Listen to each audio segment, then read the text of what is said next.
It's Misty here. Thank you so much for joining me. So in today's video, I've got a little bit of a rant and an update, and we're going to be talking about the spine doctor, dermatologist, and a few other things.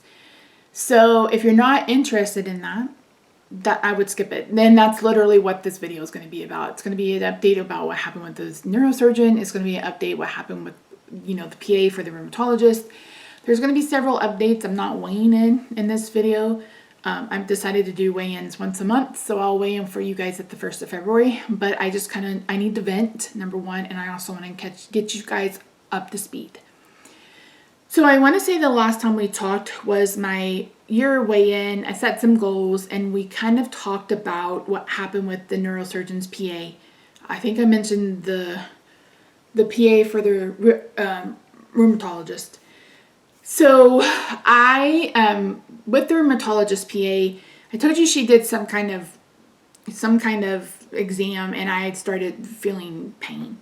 That pain has worsened exponentially, and I finally had to email yesterday and be like, listen, I don't know what she did to me, but my pain in my left side is worse than it has been in my right side, and that has been like at a DEFCON 10 since like June.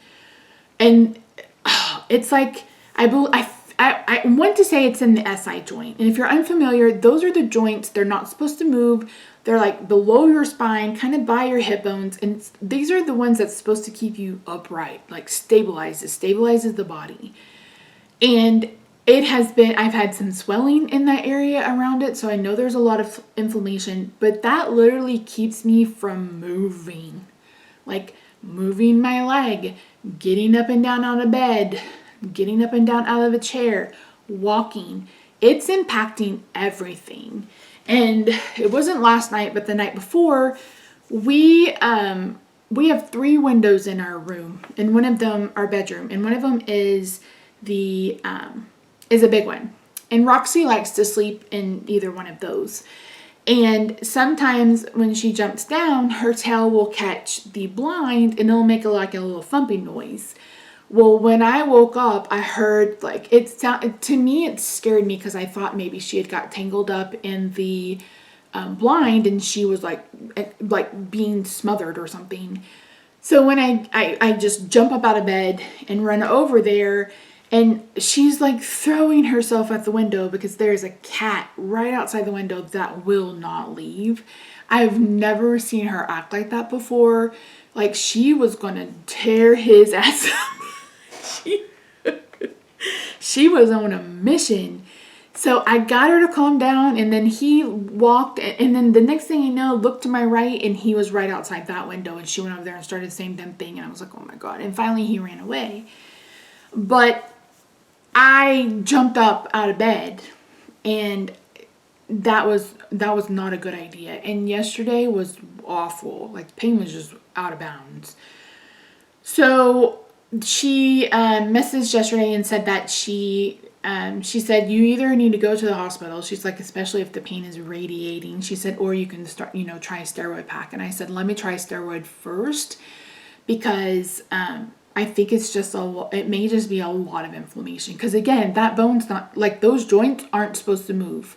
And those are the joints I'm supposed to have an MRI for. And I need to make sure, it's 4:20. I should have called them today. I'll call them on Monday to make sure they got the referral, and what the hell. So yeah, it's been a lot of pain. It's been a lot of pain. I've been having to take a lot of pain medicine. I think I told you guys that my pain management doctor said, let's bump up the Lyrica. So I went from 300 milligrams a day to 450, and that has helped so much. Like the nerve pain on the right side of my body has gone down so much. So I wish we thought of that like back in June or July. And like I said, I talked to it with my rheumatologist. I talked to my regular doctor about it, and neither one of them were comfortable doing it. My pain management doctor was like, I do this all the time. And I was like, well, then do it. Let's do it.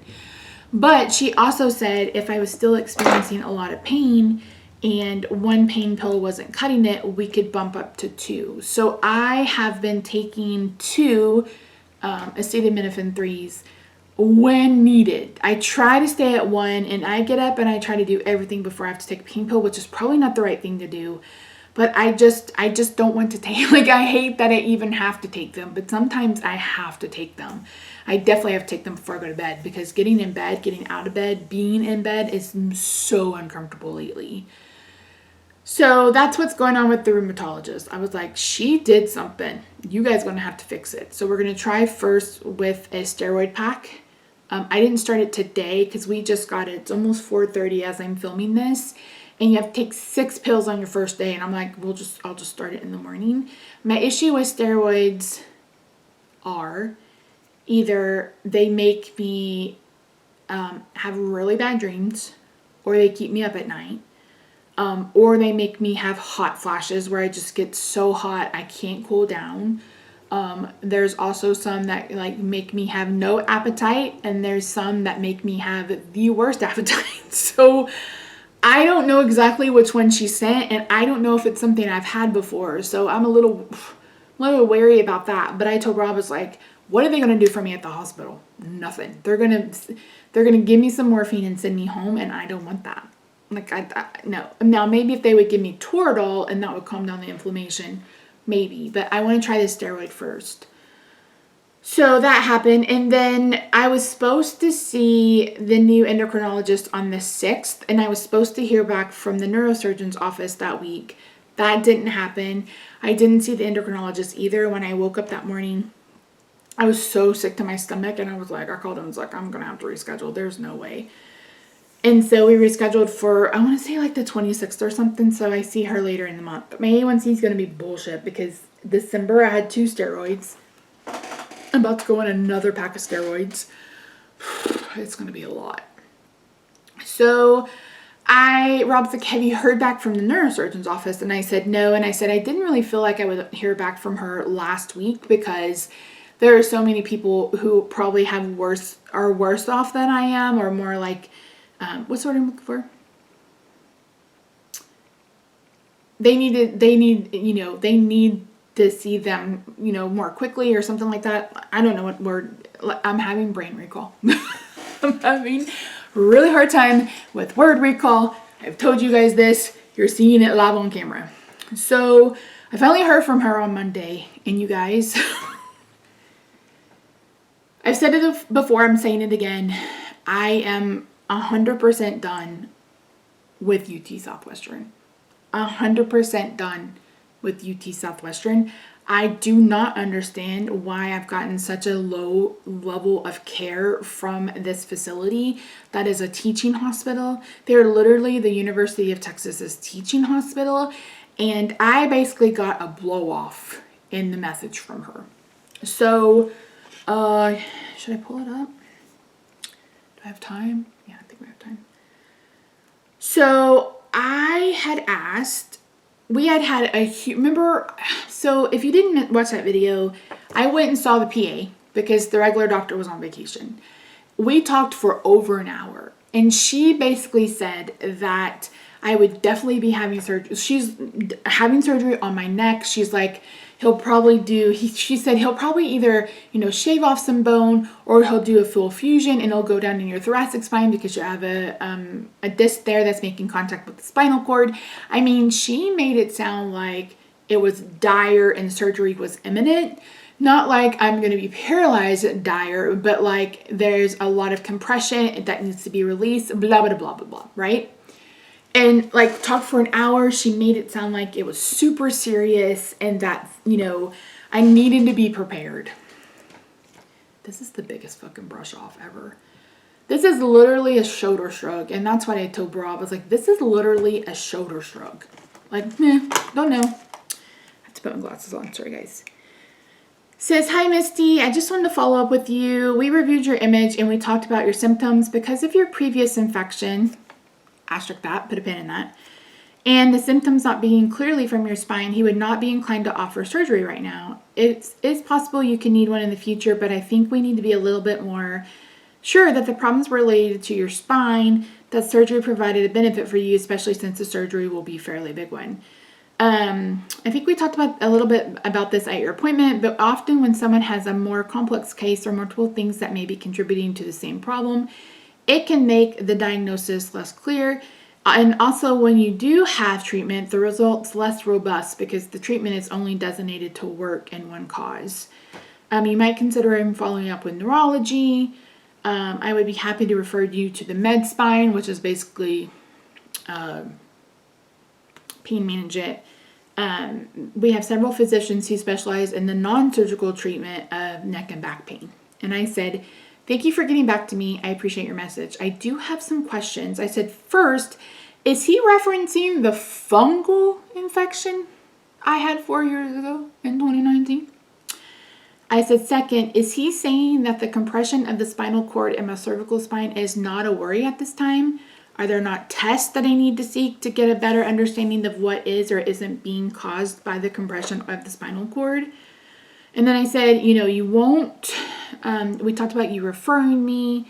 I can't see any more neurologists at UT Southwestern because I've already seen 2, blah, blah, blah. And she said, yes, he's referencing the infection from 2019. You do have some tightening in your spine, but it's not clearly causing symptoms. His thought is that without clear symptoms, the risk of surgery outweighs the benefit. And so blah, blah, blah. And she said, I also wanted to add that I read the neurologist's note and she was very thorough. Blah, blah, blah.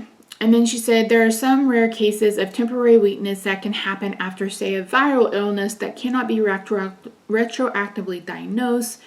So there may not be a definite answer for the episodic weakness that you have experienced. You tell me, does that not feel like a shrug and a blow off? First of all, I had a fungal infection in 2019. That was 4 flippin' years ago. And it had no effect on my surgery whatsoever. Yes, the incision kept opening, but once I started wearing an abdominal binder and there wasn't pressure on that incision, it stopped opening. Number 2, you literally sat in that office and told me and showed me on the MRI where the spinal cord in my cervical spine is being compressed. You showed me that. You are the one that showed me the image where there is a disc in my thoracic spine that is touching the spinal cord. That's what you showed me on the images in my appointment. You showed me that. You did. And I was like, I don't understand why we're like, do they not do any other diagnostic testing? Like, is there not anything else that they test in the spine clinic that could lead to having a better understanding if it's something that was the whole fucking point of the goddamn appointment. Is there something in my spine that may be causing me to have weakness, etc.? This isn't episodic weakness. I am weak every fucking day of my life. Every morning, I wake up with weakness. Every night, I go to bed with that exact same weakness. It may be excavated, whatever the word is. It may be worsened. But I have weakness every day. I don't have episodes of weakness. That's not a word I ever used. I said I had episodes where it would be occurrent. I had episodes where it felt like my muscles were really tender. Those were the episodes I was talking about. I never said that my weakness was episodic. And it's like, it was a big fuck you. I feel like it was a big fuck you. A big like, I'm not inclined to do anything. I'm not sitting here asking for surgery. And in fact, I don't think I mentioned that I really wanted to consider that surgery that big because it's a huge fucking surgery. But at the same time, you are a doctor, figure out what the fuck is going on. I don't understand how they're a teaching school. They're a teaching hospital. Do you not research this kind of shit? Do you not research this kind of shit? And then her referencing my meeting with the neurologist back in last March and that her record, yeah, I read her records. And what she put in her records is not what we talked about in the meeting. Rob was there. I read him what she wrote in the records. That's not what happened. She was so fucking, you guys remember, if you've been with me, you remember, because I got on video and said she was so flippin' dismissive and blah, blah, blah, blah, blah. So yeah, I'm sure her records, were thorough. But our conversation was not. And her actions were unacceptable. So I sent her message and my reply to my pain management doctor. And her medical assistant got back with me and she said, she feels like you need to see somebody else. I was like, I want a referral for a second opinion.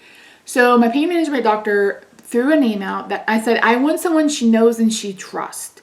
So I have been put in for a referral. God only knows how long that's going to take, because you guys know how it is with, it's not an insurance thing.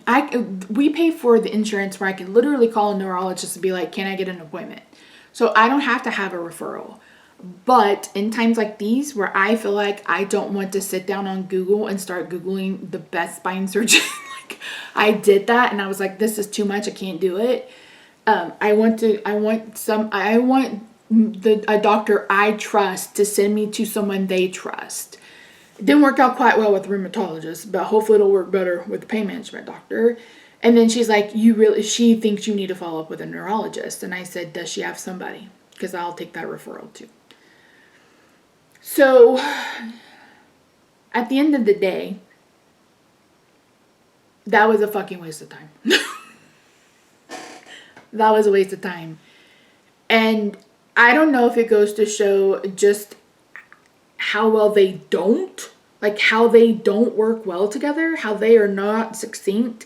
Because his last PA, I knew whatever came out of his mouth was going to come out of the doctor's mouth. Like they were basically the same brain, had the same thoughts, talked the same way, acted the same way. If I didn't know better, I'd think they would be father and son. But his PA was a little bit older than me, and my doctor was a little bit older than him. So, but they were of the same brain. And for her to just paint this picture of, dire. Not like I'm gonna die, but like this is inevitable. I think that's the word. Like this is causing an issue. This is inevitable. This is gonna happen. And then to have her get back to me and it be so completely different. And I still do not understand why a fungal infection I had 4 years ago has anything to do with anything. Like, what does that have to do with anything? So I told Rob, we were talking about it. He's like, I feel so helpless. I don't know what to do. I was like, join the club. I don't know what to do either. I was like, there's literally nothing you can do. Like, unless you get on the phone and start calling people. And I was like, I'm so fucking tired of having to advocate for myself, you guys. I am so tired. I am so over it. And I hate that I even have these thoughts, but it's like, what is the point? What is the point? What is the point? If I'm going to be in this kind of pain and possibly more, and surgery may or may not help, what's the point?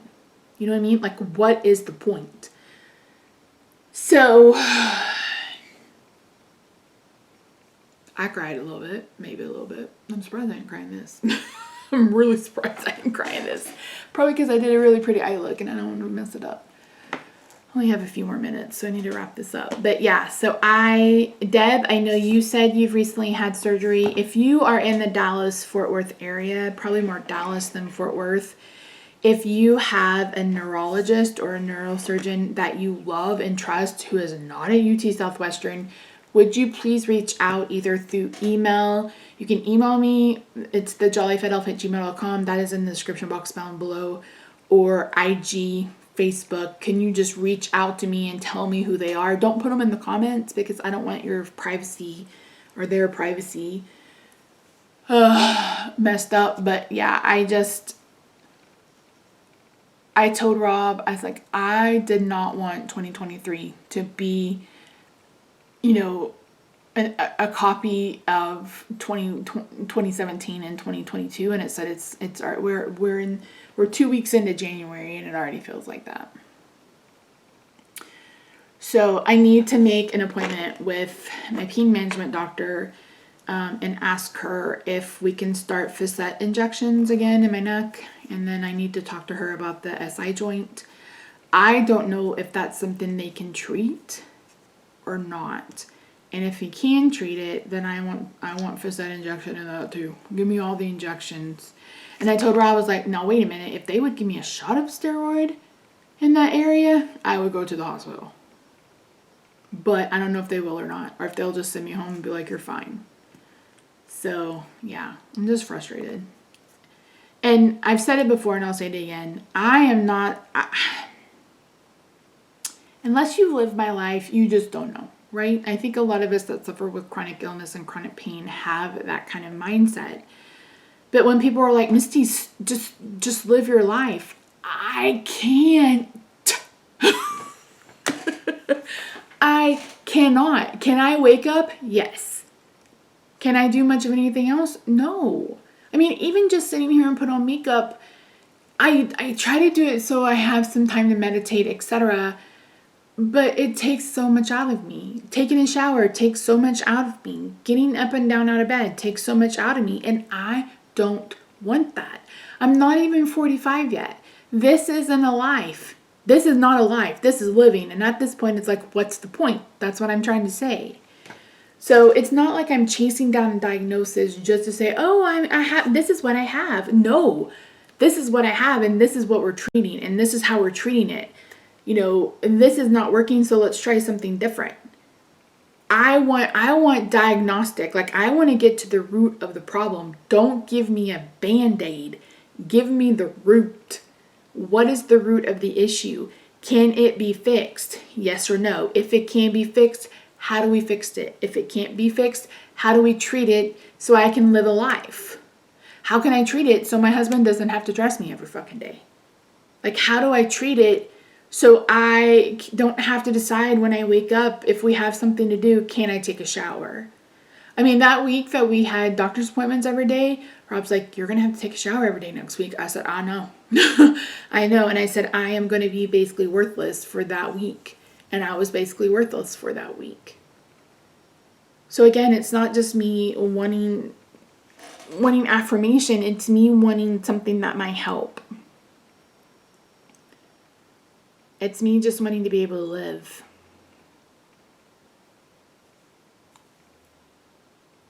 I'm fighting. I'm fighting as hard as I can. But like I said, there are days where it feels like, what's the point? So, I wish I had better news for you. I wish I had better news for me. Wednesday night, Rob went bowling. That's his bowling nights. And I sat down and I just turned on the camera and I was like, I just need to vent. And I let it all out. I was screaming and yelling and crying. And I was just like, at the end of it, I was like, I'm tired of having to advocate for myself. I am exhausted from having to advocate for myself. Because I am the one that's having to push things. Me. I am the one having to fight to even be felt like I'm being treated like a human. And this message from this doctor feels like such, like, I sent it to a couple of friends of mine and they're like, Misty, that's a lot of words for nothing. And I said, This is like, I don't want anything to do with you. You had a fungal infection 4 years ago. All right, friends, I'm going to go. Clearly I have not been in a good headspace. I just can't. I don't know what to do because I just can't. And it is what it is. So anyway, that's it.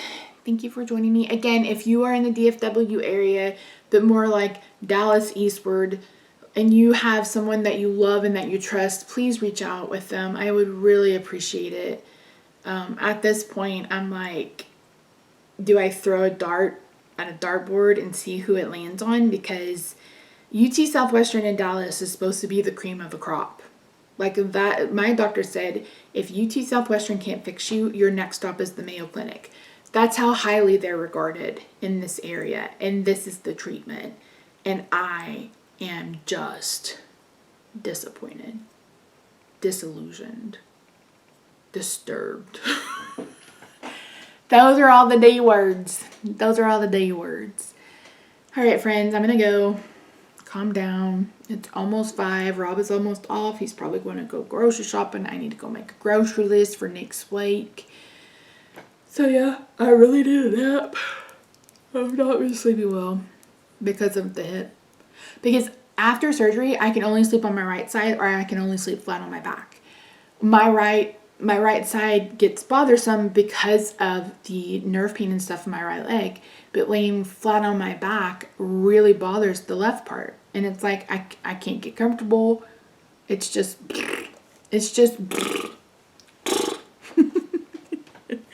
Hi guys, I love you very much. Thank you for all of your support. I really appreciate it.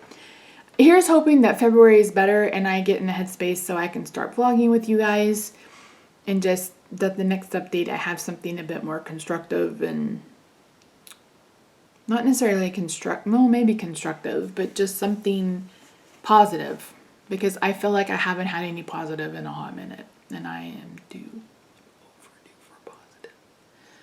So yeah, love you. I'll talk to you later. Bye.